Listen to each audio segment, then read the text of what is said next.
the power is a little overwhelming here. One ring of the bell, and everybody stands and pays attention. It's awesome. Welcome. We're going to call this meeting to order at 12:15. This meeting of the best Rotary Club in the, and we have Chris Rothenbuehler for an invocation. All right. May we all be well. May our families be well. And may the world be well. May we find strength in our connections and support one another's through our challenges. Thank you. And now our Pledge of Allegiance.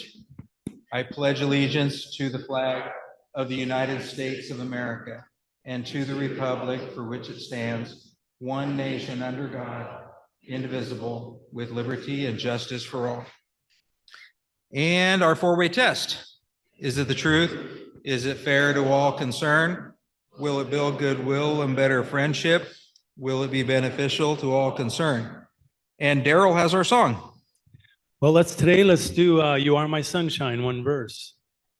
You are my sunshine, my only sunshine. You make me happy when skies are gray. You'll never know, dear, how much I love you. Please don't take my sunshine away. Thank you. Perfect. All right. Thank you.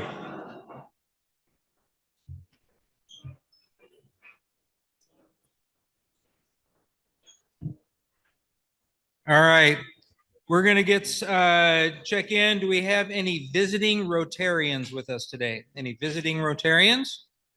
Seeing none. Do we have any guests of Rotarians other than spouses for anniversaries? Do we have any guests? All right. And then we're going to move on to a couple of announcements. Daryl, do you want to go ahead and start with yours?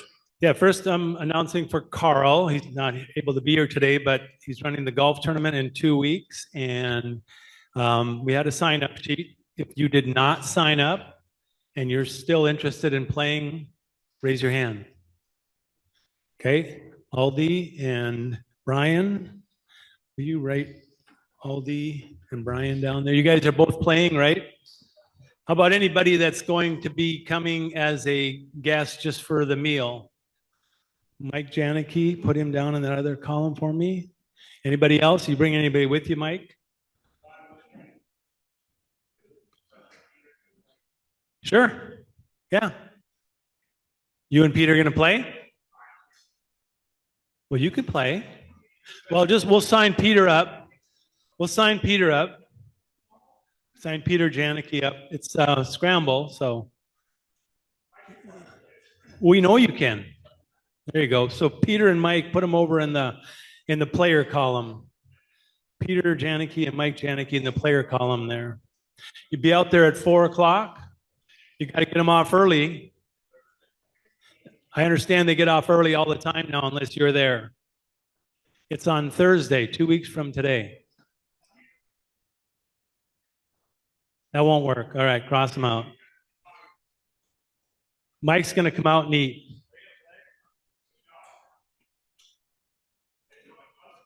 Now that we got that all set up.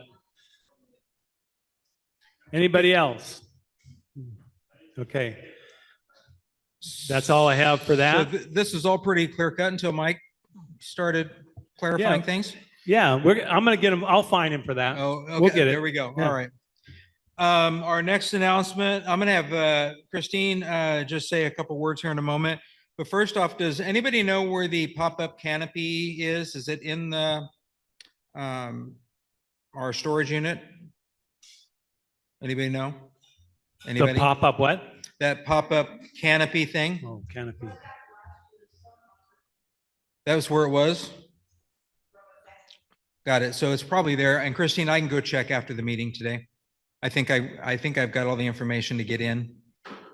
Okay, so we have reading and resources. The district is putting on the back to school reading and resources, and part of our literacy program this year is to provide books to all the kids that come. So I am still looking for a couple volunteers at like 3:30. If you can come and help me put the books out and get the canopy up, that would be great. And then if you wanted to stay from 5:30 to 7, so we can get books out to all the kids, it would be nice if we could get all of the books handed out. They're free, so we can just start getting putting books into the hands of all those kiddos that come to the event. So today, set up at 3:30 and then the event's from 5:30 to 7. So I would show up early because the road situation over there is a nightmare. So Perfect. Thank you. Anybody, did you find out if anybody is going to be able to do it? Anybody raise their hand? Okay. All right. Our next thing on September 9th is going to be our next board meeting, and we're going to try to figure out a time to get in a bit of a retreat for some future planning for the board as well. So September 9th, we're going to be meeting over here at the Senior Center. September 11th, the Salmon Barbecue, social hours from 5 to 6, dinners at 6. September 13th, 8 a.m. to noon, we're going to have a work party at Teak Martin's house. It's at 13250 Teak Lane, and that's in Clear Lake. If you get lost, just wander around until you find all the cars parked out there. Teak was asking for some weed whackers and some rakes, shovels, and all the normal stuff. We did all the heavy work and cutting down a 1980s radar dish, satellite dish last time. But I think we're going to continue some cleanup in some areas. But this is a continuation from the work party that Teak purchased here this last auction. So anybody that can show up would be appreciated. We're going to be done by noon, right, Teak? Yeah, we'll have coffee and donuts for the rest, mainly discharge. Perfect. Got it. And I'll be up there with my tractor to avoid any other hard labor. I get to drive around on my tractor all day. That'll be perfect. So I got a follow up from our meeting last week. Louis got up, talked a little bit about Sergeant at Arms duties, and Bill had some good points, and he sent me an email list of some of the things that he was trying to get across here in just a few moments. But a few of the things that he brought up really struck a chord with me.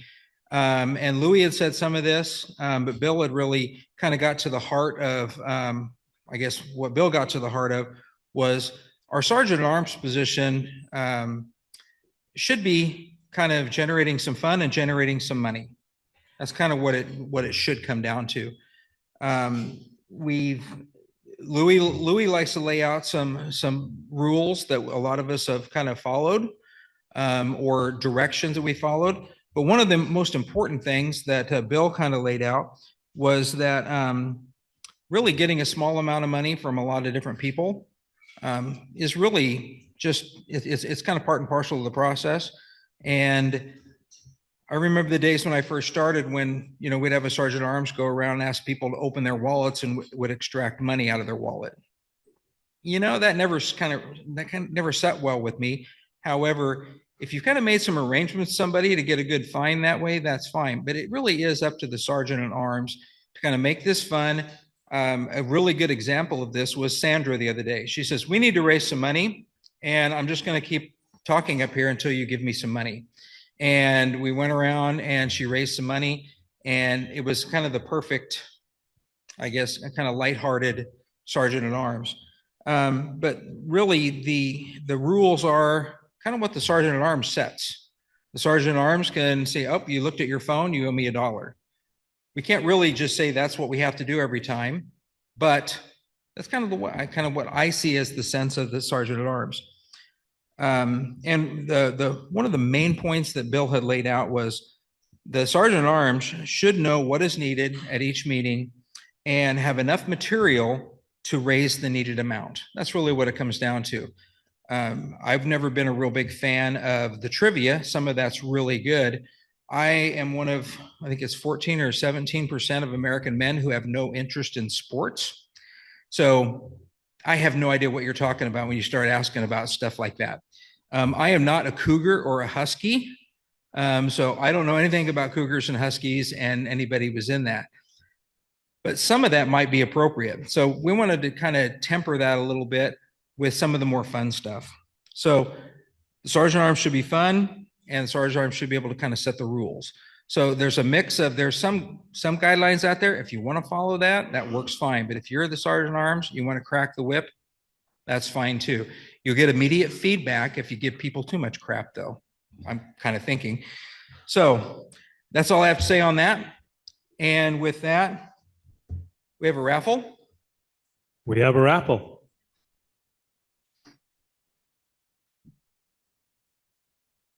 Oh, it's not plugged in, Debbie.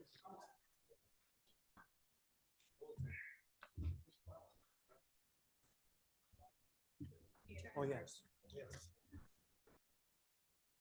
And Becky, as soon as we get done with the raffle, we can do anniversaries too. I didn't have it on my list until I wrote it in.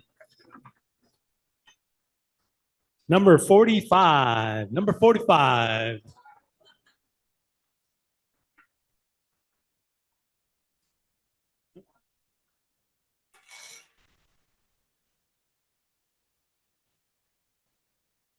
Way to go, John. Give it a good spin.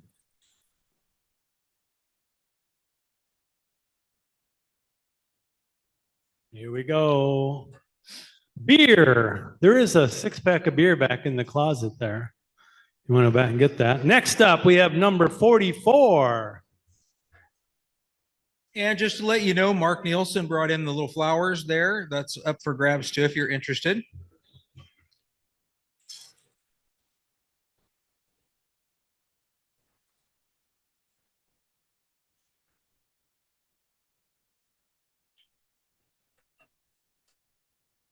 We have the winner gets to choose a husky or a coug to pay $2 each. Come on, be proud. Raise your hand if you're a husky. How many cougars? What's about this? Cougars. Anybody who is a cougar, who considers himself a cougar, pays $2. Next up, we have number 59. Okay, Michael. Well, you can either take the flowers or you can spin the wheel.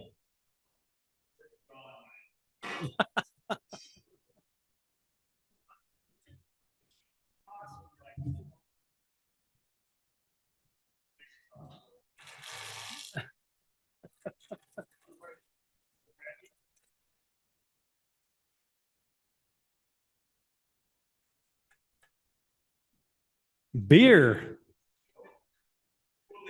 I think we'll have to get that. All right, we'll do one more. We're going to do one more for the flowers. Here we go.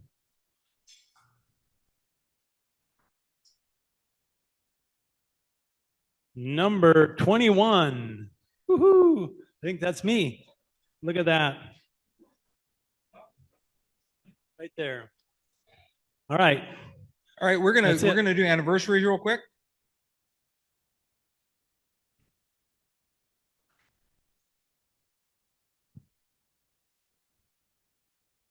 We have a lot of anniversaries today, but not all that many people can make it. So thank you for the people that could. And we're going to start off with John and Sylvia, who are celebrating their 45th. Congratulations. So we have one daughter and we're now up to 2 grandkids with a grandson and a granddaughter now. So pretty cool being grandparents.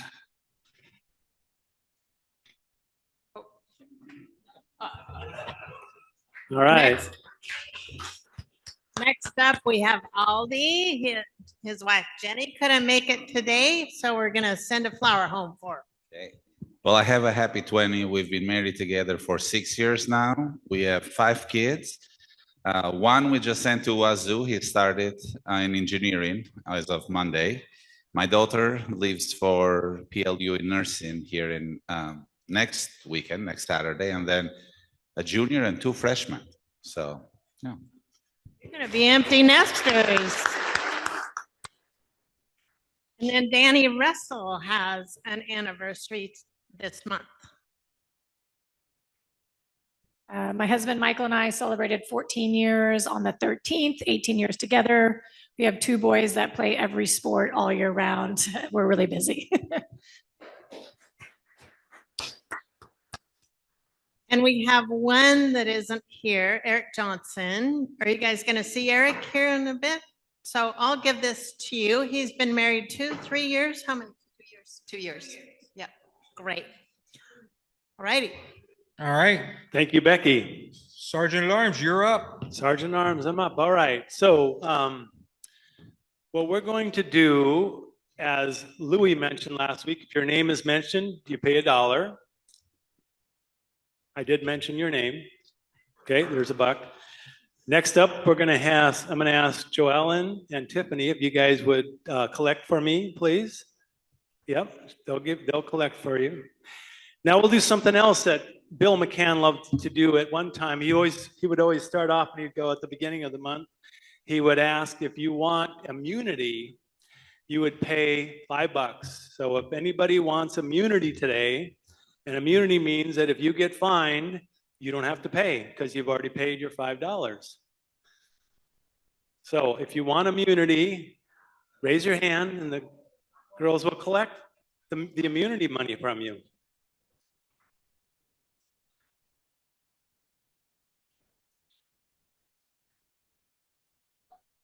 How many people in here have a birthday in August? Anybody here? Any birthday in August? Did you pay your $2 already? Immunity doesn't get you out of that. Sorry. All right, you already paid. How about anniversaries? Those folks that had their anniversary today. Anybody else have anniversaries today or this month? That's $3. And if you haven't paid yet this month, if you've already paid for your birthday and your anniversary, you don't pay again. But if you haven't, go ahead and raise your hand so the ladies can pick that up. All right. Let's see, Mike Janicki. All right. Did you want to do a happy dollar right away at the same time, or you just want to pay the 20? You do everything? Oh, are you going to have a happy dollar too? All right, let's do it. $20. First of all, I'm happy. I don't know if you guys knew about it, but I ended up in the hospital for a few days. I decided I didn't need half my blood. I let it out. But I'm feeling better now. And when your body tells you that something's wrong, you should probably go to the doctor, because like everybody I went to said, how come you didn't go to the doctor a week early? Well, I was fishing in Alaska and I thought, can't be that bad. Well, it can be that bad. So anyhow, it's $20 because I'm still alive. There we go. Good job, Mike. How about anybody else in here happy? Raise your hand if you're happy. Okay.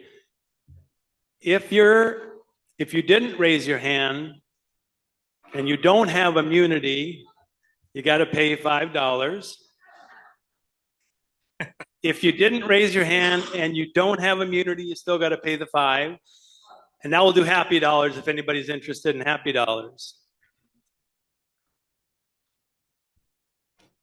I have a remaining $4, and I'm actually very happy that Mike Janicki is still alive.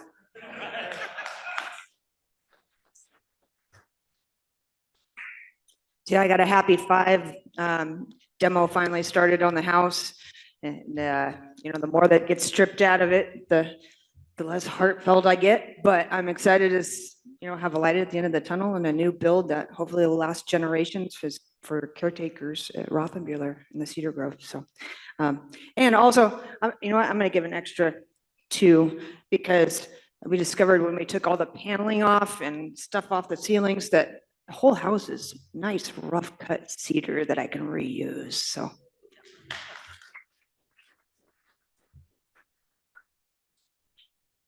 Feeling a little generous today. I got $20 for each and every time.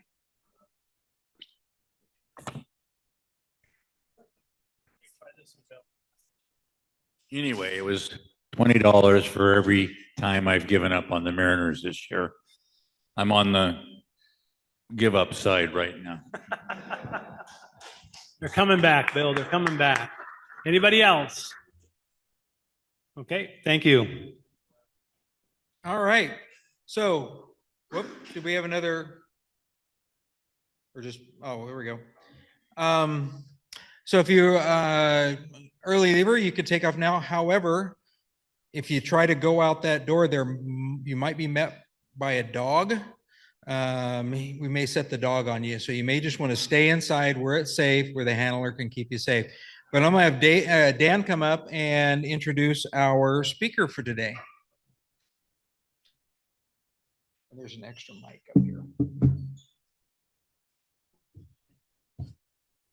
Thank you very much. Actually, I'm starting off first, and then following me will be my canine handler for Sedro Woolley PD, the first one ever, Officer Cody Velteisen. And I'm going to keep mine pretty boring, so you guys will like his better than mine. But that's how I'm going to start. So I'm just going to give you a little brief kind of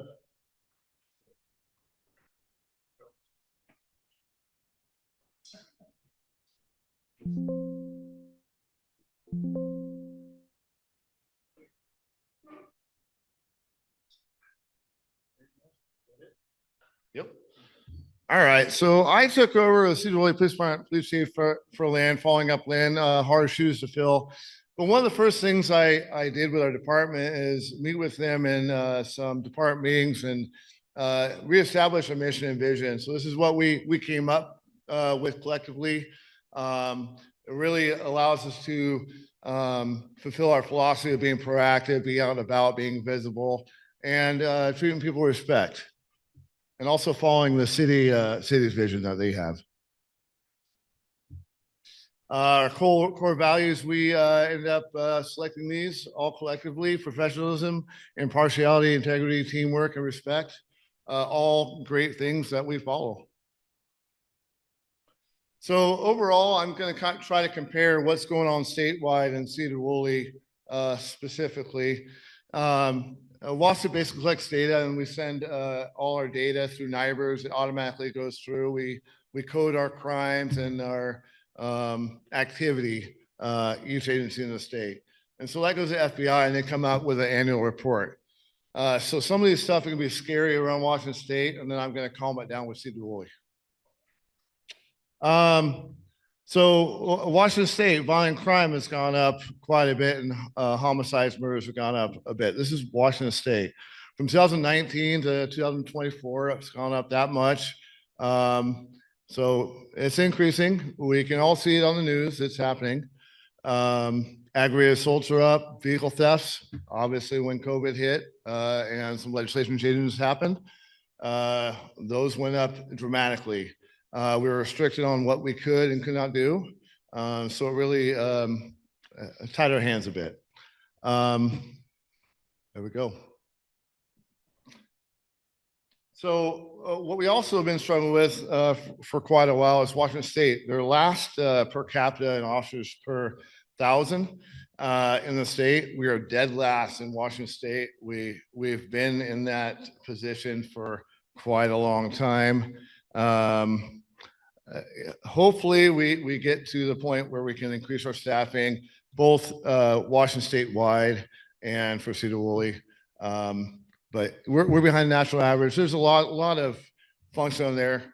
We do get paid pretty well over here in Washington State versus like for the nation, we're up there. So that's a factor. So there's a lot of factors to this. So just don't rely on that alone. So what's happening in Sedro Woolley? So this is our current organizational chart. We're budgeted for 22 officers. We currently have 20. We have myself, 1 lieutenant, 4 patrol sergeants, which cover the patrol work shifts, and the rest of them are officers. I will say we do have 1 in the academy, and 1 currently on just got out of the academy, is on field training. So they're not fully implemented yet, but we currently have 20 staffed. And then we have a records department, which consists of records supervisor, records evidence technician, and a couple of records. And then we also got approved for a part-time records officer. So that would be in addition to that. And then we have our awesome officer Carr, code enforcement, animal control officer, does a great job. So one of the things we struggle with every once in a while, we have our ups and downs of retention cycles. We lose officers, we gain some, but we've done a lot of proactive work as far as offering positions where we may offer up where people can excel and have different experiences. One of that, which is Canine, which it got introduced and finally happened. I know back in the past, we were trying to get one from 2015, and we finally got there. But right now we have 2 to 3 tackle positions that we have, 2 negotiators. So these are all regional teams that we are part of. We have 1 defensive tactics instructor. We currently have 1 firearms instructor. We're probably going to have another because it's just a lot of workload. We have 3 active threat instructors. We did have 1 detective in the task force at one point. We don't have that currently. We have 3 patrol tactics instructors. That's basically just, we are required by state law to have patrol tactics instructors for basic patrol tactics. We have a 24-hour in service that we have to do every 3 years to comply with the legislation. We have 3 EVOC instructors. That's our emergency vehicle operation instructors. And now we have 1 canine handler. The SRO, we are getting very close to filling out. I anticipate March being that time that we're going to implement that. And we're still in talks and figuring it out. But we're very close. Peer support team. We just talked about that this morning, Frank. We currently have 5 on that peer support team. We're looking to expand that, and fire is looking to expand theirs as well. And then we have basically anybody that we have in detectives is assigned to the SMART regional task force team. So if there's an officer involved shooting or something, then they can respond to help out before the IA team or OI gets dispatched out. We're not there yet, but that's coming. Other things we have done in the past, so we've done this for quite a long time. We had a take-home program, way back when we could take our car home if we lived in the city. It kind of expanded a little bit from there. Right now, it's pretty common that for retention that take-home cars are a thing. So we have a little bit more of a distance. It moved to Sedro Woolley School District for a while, but then it kind of felt that was kind of didn't fit because we'd had somebody live in Burlington and couldn't take the car home and be farther away. So right now we have a 25-mile radius right now. So we also offer any type of training that we can get an officer in that they're interested in that fits what we want to do. We try to get them to. We try to get them essential equipment to do their job, and then we also have implemented like technology such as flock, body cams, and a bait tablet. That's kind of what we do proactively. If we'll set a tablet in a car and see if it gets taken and track that. So that's kind of fun stuff that we do. Overall calls for service is basically where we're at. I kind of covered most of this. So the 4 patrol sergeants and 11 officers handling most of the calls. That's because we got chief, lieutenant, detectives, and 1 vacancy that we're not doing that. We're not doing that as much. So majority of the calls are handled by 15 of our officers. So we handled about 7,500 calls per year. That's what we handled last year. And I expect that to be the same continuing on. I know it's getting kind of dry and boring, isn't it? So the main thing about our call service, this is where we get most of the complaints is traffic. So that's kind of why we're out, being visible, having the lights on, deter criminal activity, being proactive. We try to be out there as much as we can based on calls for service.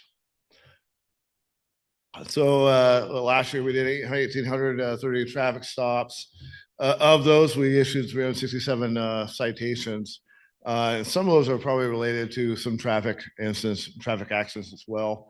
But a lot of times we're out there to be visible, deter criminal activity, educate and write citations if that's necessary.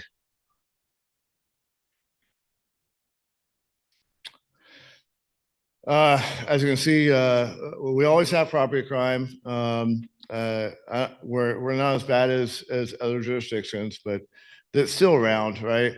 And we still have a problem with theft of motor vehicles and that kind of thing. It's pretty common these days. But now we have a little bit more tools to attack that. So basically what I was kind of saying before, legislative laws in 21 kind of restricted what we could do. That was one of them. We were unable to pursue vehicles, unable to proceed unless we met a certain standard. So basically in 24, we have a little bit more ability to do so. Basically just kind of putting that back in our own reasonableness factors as far as, hey, is this worth pursuing or not?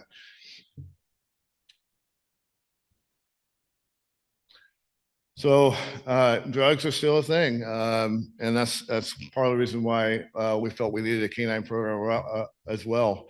So we have overdose calls, the influx of opioids in our county, in our state. But what really kind of pushed it even further is the Blake decision of the Supreme Court in 21. So we were tackled with a whole bunch of things that affected the way we could police. And so there was a period of one and a half years that we couldn't even pursue charges on drugs. And so that was really hard. And so it almost felt like a free for all. In 23, that changed, and we've been now being citing for simple possession as a gross misdemeanor instead of felony level. But at that point, it also provides an opportunity for them to get help and treatment. And so that's the way we've been going. Also, we've implemented a lot of technology. Body cams were one of the first ones to have body cams in our county. So 2018, we fully implemented body cams. So even before that, we had, I think in 2012, we started out with 5 cameras and we started trying those out. So we started it out. It really helped us, have that, hey, what actually happened to you? Protecting officers and protecting the public. That was really what I really liked of it. And then flock cameras, we started those this year. That's the license plate readers. And basically what that gives us is real-time pictures of license plates, lifetime returns on wanted subjects or missing persons. We've had a lot of success with that so far, and it's already had a significant impact. And then security cameras. So, I mean, we're looking at things like what happened here and how we now have cameras here. That's one of the things we needed to look at expanding across the city. Future vehicle cameras and drones. That's other areas of technology that I think we could use that would be beneficial for us and citizens in Sedro Woolley. And then overall, like this year, we were the number 2 ranked city in the state. So we have been on there several times. The highest ever ranking was number 7 in 2018, and we're consistently up there. So I'm just trying to show you, hey, I think we're doing a good job prior years and right now. And with that, the most exciting part of the day is not me. It's Yogi and Officer Veltizen. So I'll welcome him to come on up and speak about his program and what we want to do with it. And I'll probably chime in a little bit too. Cool. So I'm going to make you sit through a little bit more PowerPoint. If I bring him out, nobody focuses on what I have to talk about. So selfish of me, I know, but we'll get there eventually. So Yogi is pictured right there. He's a 2-year-old German Shepherd from Slovakia. We got him from a broker down in California who imported him there. And then we drove down or flew down, picked him up, and then drove back. We did that in January of this year. And then February, we started training for Washington state lots, 400 hours minimum for patrol training, and then 200 hours minimum for narcotics training. And I'll get into that a little bit more here. So for patrol training, there's 5 main articles that we train for. So tracking, apprehension, article searches, building searches, and area searches. Tracking would be tracking primarily suspects of crimes. There's certain circumstances where we might be able to track somebody who's missing, endangered, if there's some severe weather or health concern that we can't wait for a search and rescue dog. There's steps we can take to have him track them. Apprehension would be the bite work, kind of like what you see there. Is there a laser pointer on this thing? So this right here is our bite sleeve that we use for training. It's reinforced. It got a metal bar with a bunch of leather, and you don't really feel anything, but it gets the dogs the picture that they need. With apprehension is also handler protection. So if I'm being assaulted, he does not need any sort of command to come and protect me. He'll just do that on his own. Article searches would be anything used for like evidence. So if it contains human odor, we can probably find it. So hats, gloves, shoes, guns, cell phones, knives, all that kind of stuff. We can do that. Building searches and area searches are kind of one and the same. Building search would be inside, area search would be outside. So if this building got broken into, we could send him in here with officers, and he's a locating tool. So he can smell if somebody's behind a door or where they're located in the building. And then same principle for the area search. If you have a big gated area, then he can go out and back and look for them. And he's scent discriminating. So if I put him on an odor, he is only looking for that odor. It doesn't matter who walks over it or who walks across it. He's looking for that odor and that odor only. And for detection, these are the 5 odors we're trained to detect. So fentanyl, methamphetamine, heroin, cocaine, and ecstasy. This is part of that 200 hours that we train the dogs for. He can locate it pretty much anywhere except for on people. The state does not allow dogs that are trained in bite work to sniff people, hopefully for obvious reasons for you guys. So he can sniff cars, backpacks, giant buildings like this. We could send him loose and he could try and find the drugs or the odor of them. And then we do weekly training as required by the state. So 4 hours for patrol training and 4 hours for narcotics training. We do that with a regional group with all the dogs in Skagit and Whatcom County. So sometimes you'll see us, a bunch of canine cars parked in the city. It's just because we're all training together. We try and train in different locations. We use an app called Pack Track. And so what that does is allows us to share the information with our training group. And then at the end of the year, we can print out statistics for deployments, but also for training. So you can see this is what the screen grab of Pack Track is. So what you can do is somebody with the app, you can see they are the red line and they can set a track for me. And I can either choose to view it or to keep it hidden. And then the blue line shows me and Yogi's accuracy as we follow the track that the person set for us. So it shows consistency, it shows accuracy, it also shows areas that we might need improvement on. This little bit right here is just a GPS error because there's actually a gap right there in the building. And so the GPS doesn't like when you go in between big buildings. But other than that, that's kind of what we use it for. It's a super good resource to have to show the use and deployments of the dog and also share that information with other guys in our group. And then these are the statistics since we have been certified. So we certified for patrol in May. And so that's why you don't see any narcotic work in May or June, is because we weren't certified to do that yet. So we had 3 tracks in May with an evidence search, 1 track in June with an evidence search. And then that's also with training 40 hours a week. So that's why those numbers are a little bit lower, is because I was training and only being called out for certain things. In July, you can see we got narcotics certified. So a bunch of vehicle sniffs and a track.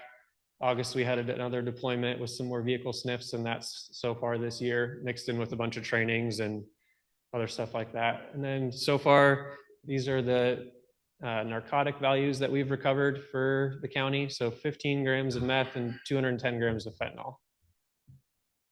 And if anybody has questions, I'd be happy to answer them for you.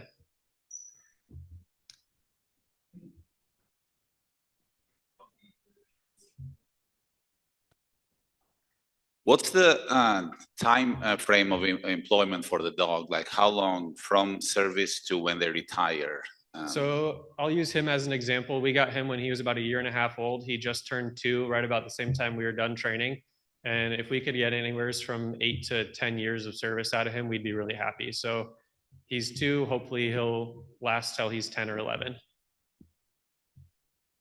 Online question, what is his?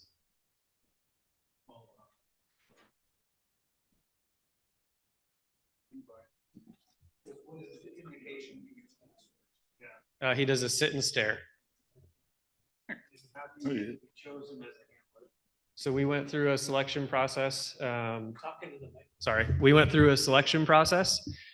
So interviewed with sergeants and admin, and they asked some questions and some follow-up, and we had to submit a letter of interest explaining what we've done to be interested in the program and what we want to do with the future of the program.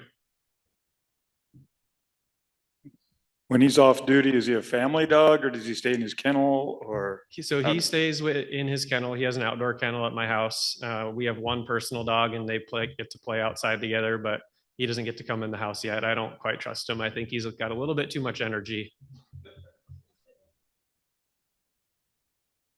What language? He's got 3 languages. So he came with a bunch of obedience commands in Czech. So I kept most of those. And then the new commands that we taught him are either in English or German. Is he named after Yogi Berra or Yogi Bear? Yogi Bear. That's unfortunate.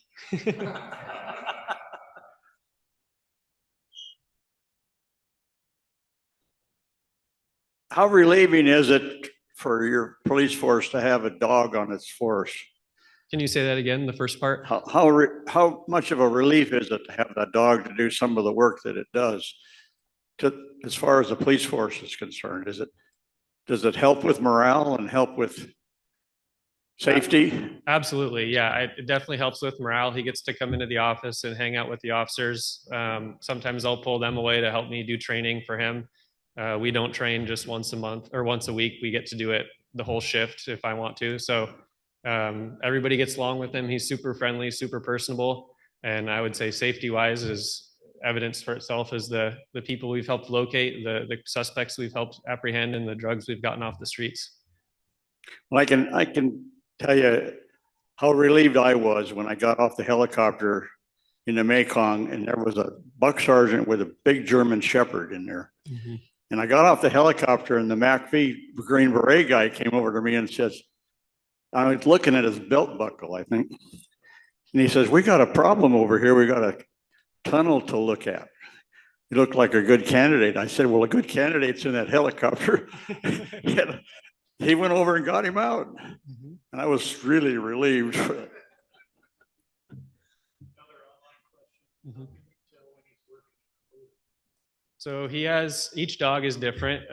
We describe it as a change of behavior, and each dog has different aspects of that. So some of the big tells for him, you'll see what we call like a head check. So he'll be working his way along, like say a shelf, and it's kind of an involuntary response. He'll like turn back and then really you can tell his breathing changes. He starts breathing more with his nose and smelling more instead of his mouth. His tail will do different paces as it moves back and forth. And then he'll get a lot more interested in what seems like a random area until he locates the source of the odor. I know that this is an expensive proposition for the city. Did we get some help financially, grants or anything to make this purchase? Yeah, I think Dan probably knows a little bit better, but I know we were able to pull some of the funding from our dope funding, to opioid funding for that, to start that program.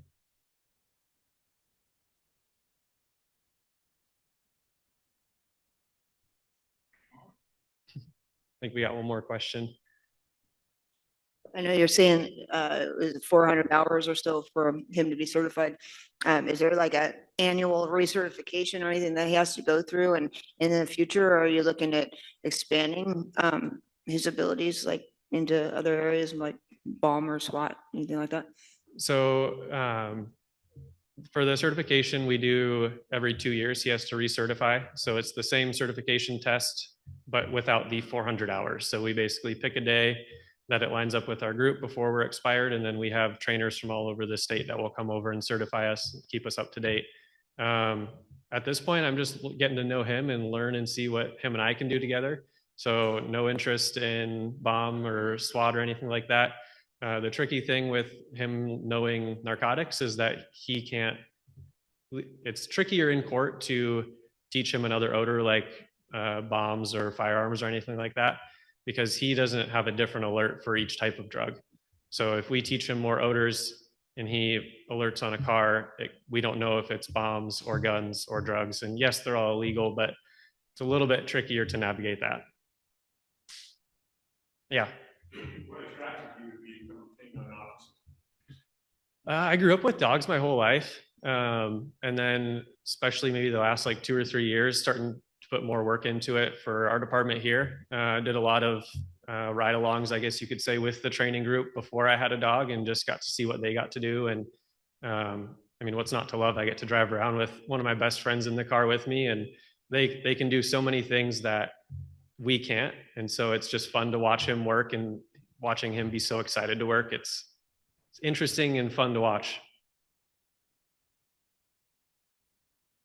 Other questions? Cool. I'll go grab him. He is working right now, so he is in the work brain. So unfortunately, no time for petting, but we'll do a little obedience demonstration and we'll leave you guys off with a bark.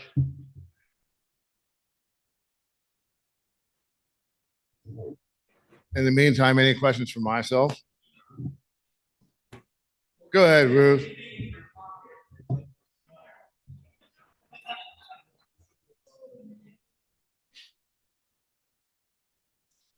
You kind of skimmed right over the tattoo policy, and I can't be the only one that was like, are you embarrassed by your tramp stamp, or what's the deal? No, that's not it. That's not it. But hey, can we get a trophy for that one or what? Oh, yeah, I think that's great. I think that'd be great. No, basically, just uniform appearance and stuff changed over time, where we were able to get beards, and we tested sleeves and tattoos and see if anybody said anything. And kind of the first ones to go exterior vest and uniforms changes, and so all those little things help with retention. That's all I was kind of pointing at. I did skim over that, and it's not because of their tramp stamp.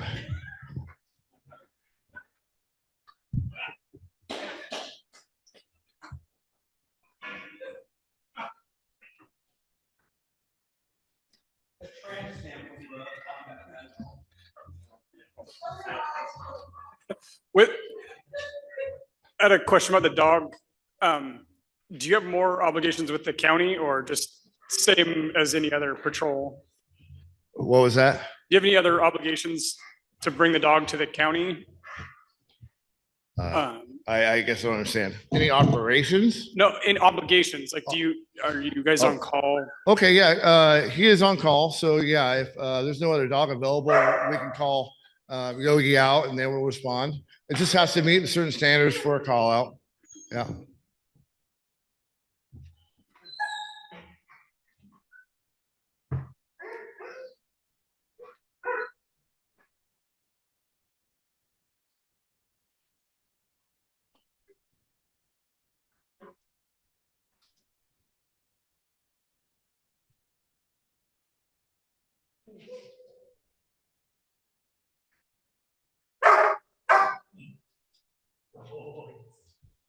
So this is his This is his favorite toy. It's just a really heavy duty tug, we call it. So he gets a lot of enjoyment out of it.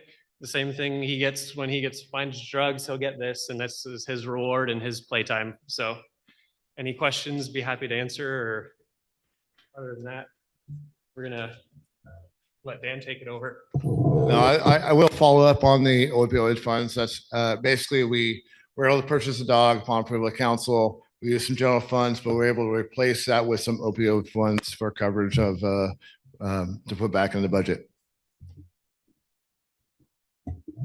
Anything else? You want any photos? No? All right. So you have a release? Yeah. Yep. So I'm not wearing it currently because that's still something that we're training. There's different, yeah, sorry. There's different philosophies for the door popper release. So the main one is the door pops and he comes out and finds me. There's some safety concerns with that. So there's been a lot of statistics of the door popper being hit when cars parked in a parking lot or something like that, where I don't necessarily want him out. And so what we're working on right now is the door popping. He waits for me to tell him what to do.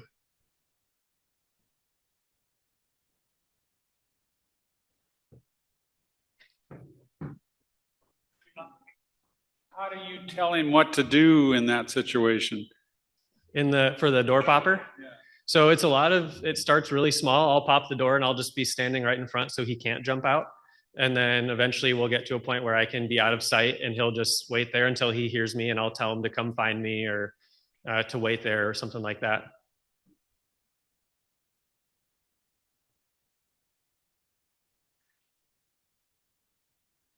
Any other questions?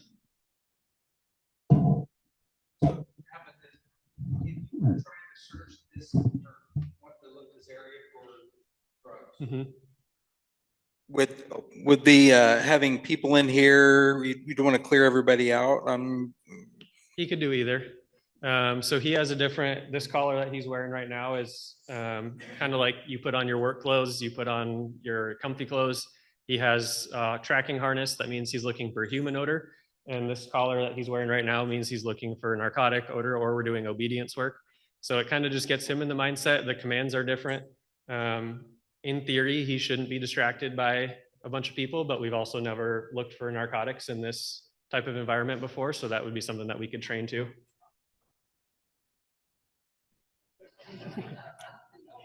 Yeah. He's like, hey, there's a dog on the screen. So he not only has a different command for looking for the list of narcotics that you had on there versus trying to find a person who might be a burglar who took off. There's a different command and a different collar for that kind of activity. Correct. Yep. So when I tell him to find drugs, it's just find it. And then when we're looking for human odor, what would be like a track or a building search, we say Such, which is German for search. And then, all the obedience commands he has, different building searches and area searches is just search, just so he knows. The Such command means there's one odor that he's looking for. And the search command would be, we show up to this building at 3 a.m., somebody's broken the door down. And so we know that nobody who has permission to be in here would look or would break the door down. So we're looking for any human odor that he could find in here.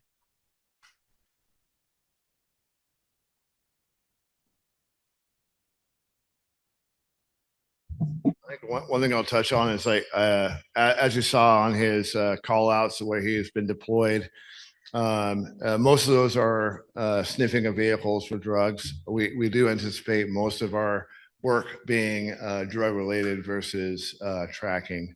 And that's just how it is. So our goal is to be proactive and get some of the drugs out of our city and keep them away. So ready to go? Thank you.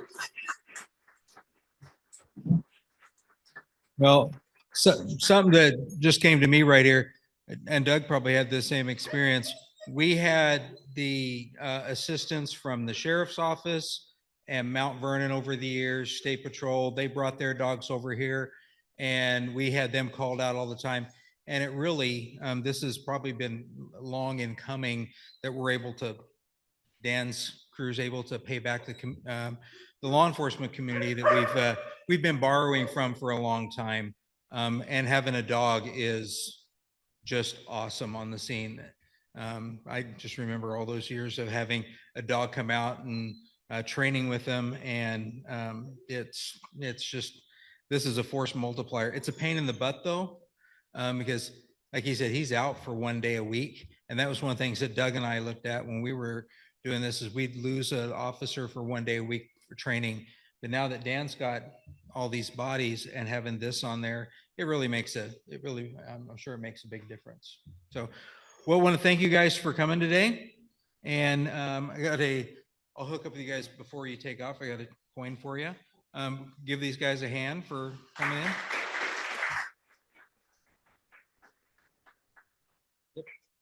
All right. All right. So with that, we are adjourned about 5 minutes early. Make sure you help clean up afterwards and put up chairs and tables.